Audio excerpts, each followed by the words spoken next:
Hörmətli uşaqlar, bugünkü mövzumuz qarşılıq birgəlik növ feillərdir. Bax, qarşılıq birgəlik növ feillər xüsusi şəkilçə vasitəsindən yaranır. 3 üstü 4 şu şəkilçilərin vasitəsilə qarşılıq birgəlik növ feillər yaranır.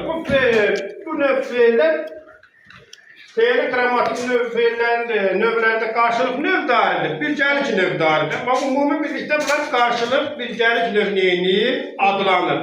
Qarşılıq növ feillərin xüsusiyyəti nədir? Təsirli feillərdən yaranır, təsirsiz olur. Təsirli feillərin üzərinə 3-4 şəkilçisini artırmaqla feilin qarşılıq növləri yaranır. Adından göründüyü kimi burada hərəkət qarşı-qarşıya nə olur? İcra olunur. Məsəl üçün, belə bir feil götürək. Dostlar, yazışır. Bax, bu cümlədə bu dostlar yazışır. Yəni, sən dostuna yazırsan məktubu, dostun da sənə yazır. Hərəkət nə oldu? Qarşı-qarşı icra olundu. Həm də görürsünüz də burada yaz feilinə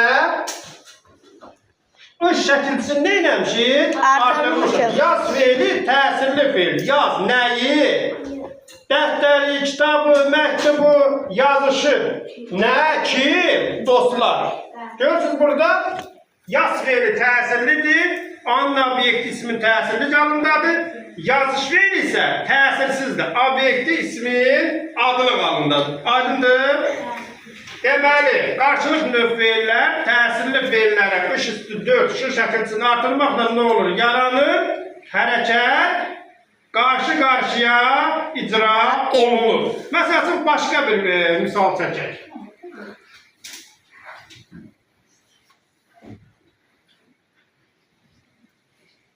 Rəfiqələr görüşür.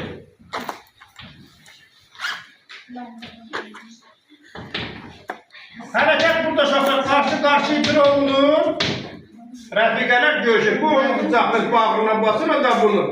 Hərəkət necə icra olundu? Qarşı-qarşı icra olundu. Və bu hərəkətin qarşı-qarşı icra olunmağına görə bu tip feillərə nə deyirlər? Qarşılıq növ feillər. Məsəl üçün, xoruzlar döyüşür, qoçlar toqquşur. Hərəkəti icra edən neçə subyekt olur? 2 subyekt olur da, düzdür? Bax, burada bir neçə nüanslara diqqət yetirmək lazımdır.